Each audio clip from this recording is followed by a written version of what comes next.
अस्सलाम वालेकुम। मैंने अपनी पिछली वीडियो में बताया था कि इंजीनियर मोहम्मद अली मिर्ज़ा साहब उलमाए सू के साथ मुनाजरा क्यों नहीं करते।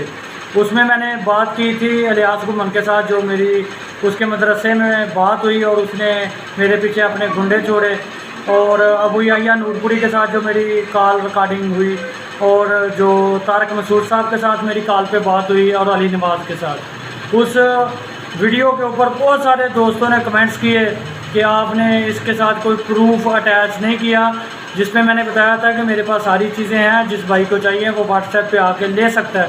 और बहुत सारे भाइयों ने व्हाट्सएप पे मेरे साथ रब्ता किया और मैंने वो सारी चीज़ें उन्हें सेंड भी कर दी। लेकिन उसके बावजूद भी बहुत सारे भाइयों ने कहा कि आप जो है ना इनको यूट्यूब पे अपलोड कर दें, कोई ऐसी बात नहीं है।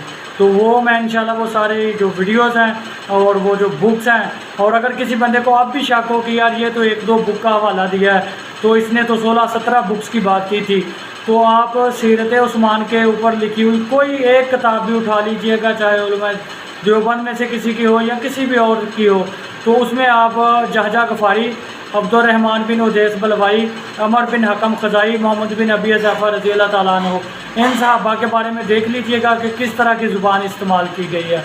और उसके बाद भी अगर किसी बंदे को शक हो तो वो व्हाट्सएप पे मेरे साथ रब्ता कर सकता है। शुक्रिया।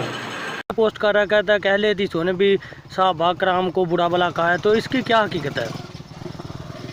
झूठ है जी, और क्या है? उन्होंने मुझे 10-12 किताबें सेंड की हैं हज़रत उस्मान की सीरत पे लिखी हुई, तो उनमें सब में वही आप बात। कौन है? आप राफजी तो नहीं है? नहीं, मैं राफदी नहीं हूँ, मैं शेख अहले हदीस हूँ। हाँ जी, मैं अहले हदीस हूँ। आपका नाम क्या है? मेरा नाम रमज़ान है। वगैरह तो आप तो राफजी नाम बदल बदल के हो, बकवासी आदमी राफजी हो। नहीं पहले दीस तो होता ही हो राफजी वो मेरा मर्जी नंबर बदल के फोन कर, कुत्तिया खबीसा राफजी है, तेन शर्म नहीं आ रही? नहीं कितना मार भी मैं राफजी बोलना पे रमजान ਹੁੰਦਾ है है कि नहीं राफजी तू? वो ना 14 किताबां लगी करो झूठा तू अपने हवाले दी था ना यार, बड़ा बेगैरत बेशरम आदमी है तू। वो ना 14 किताबां दा शेख की करना बेशरम है तू, बेशरम है तू, मैं तेरे पाल लिया है। नहीं, वो ना 14 किताबां दा की करना है। और राफजी छोड़ क्यों मारना है? अच्छा, वो ना 14 किताबां दा की करना है। तू सीधी तरह क्यों नहीं यार, मैं राफजी रमजान ਹੁੰਦਾ पे बोलना। हां, नहीं ਤੁਸੀਂ 14 ਕਿਤਾਬਾਂ ਦਾ ਕਿਉਂ ਨਹੀਂ ਜਵਾਬ ਦੇਣ? ਤੈਨੂੰ ਸ਼ਰਮ ਨਹੀਂ ਆਉਂਦੀ? और 14 ਤੈਨੂੰ ਸ਼ਰਮ ਨਹੀਂ ਆਉਂਦੀ? 14 ਕਿਤਾਬਾਂ ਵਿੱਚ ਕੁਝ ਵੀ ਐਸਾ ਨਹੀਂ ਲਿਖਿਆ ਹੋਇਆ, ਝੂਠ ਬੰਨਿਆ। ਮੈਂ ਤੇ ਸਿਰਫ जहन्नम रसीद वाले अल्फाज मौजूद ने। इब्न तामिया रहमतुल्लाह अलैह की किताब च भी है ना। ਉਹਨਾਂ ਨੇ ਅਰਬੀ ਦੇ ਵਿੱਚ ਨਹੀਂ, ਉਰਦੂ ਜਿਹੜਾ ਤਰਜਮਾ ਕੀਤਾ ਉਹਦੇ ਚ ਹਾਸ਼ੀਆ ਲਾਇਆ ਉਹਨਾਂ। ਤਰਜਮਾ ਤੇ ਅਹਲੇ ਹਦੀਸ ਕੀਤਾ ਨਾ, ਰਾਫਜ਼ੀਆਂ ਤੋਂ ਉਹਦਾ ਤਰਜਮਾ ਕੀਤਾ ਕੋਈ ਨਹੀਂ। नहीं फिर इब्न तामिया पे कोई इल्जाम ला दे। इब्न तामिया ਦਾ ਜਿਹਨੇ ਤਰਜਮਾ ਕੀਤਾ ਉਹਦੇ ਤੇ ਇਲਜ਼ਾਮ ਲਾ। नहीं अच्छा ਤੁਸੀਂ ਦੱਸਿਆ ਕਿ ਲੋਕਾਂ ਨੂੰ ਵੀ ਇਹ ਹਦੀਸਾਂ ਨੇ ਨਹੀਂ ਕੀਤਾ, ਇਬਨ ਤਾमिया ਨੇ ਨਹੀਂ ਕਿਹਾ ਹੈ? ਹਾਂ, ਮੈਂ ਦੱਸਿਆ ਉਹਨਾਂ ਨੂੰ ਕਿ ਜਿਹਨੇ ਤਰਜਮਾ ਲਿਖਿਆ ਉਹਨੇ ਹਾਸ਼ੀਏ 'ਚ ਲਿਖਿਆ। ਮੇਰੇ WhatsApp ਤੇ ਮੇਰੇ ਮੈਸੇਜ ਮੌਜੂਦ ਨੇ ਕਿ झूठे राफजी किसी एक हदीस का हवाला पेश कर जिन्हें आख्या भी फलाना सहाबी सी तो वास्ते जहन्नम हो गया। मैं 14 विखा सकना, मेरे नाल शेख आ जाओ, 14 नहीं कुरान मस्जिद दे विच आ जाओ, मैं 14 किताबां विखा सकना। अहले हदीस सऊदी अरब च छपियां गईयां, जे चला जाजा बिन साद गफारी नु लिखा है जहन्नमी, अब्दुर्रहमान बिन उदैस नु लिखा है जहन्नमी, और नहीं लिखा उर्दू च वाजिया लिखा है।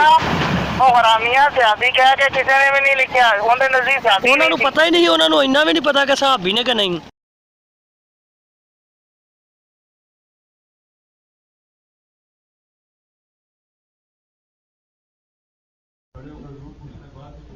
नहीं, अभी पूछना ना।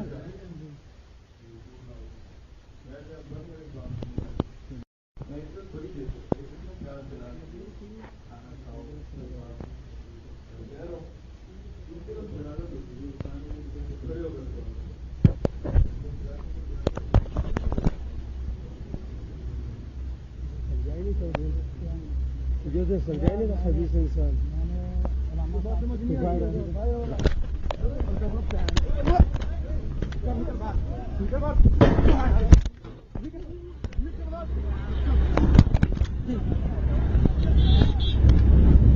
चलो जल्दी आओ यार, इधर जल्दी आओ।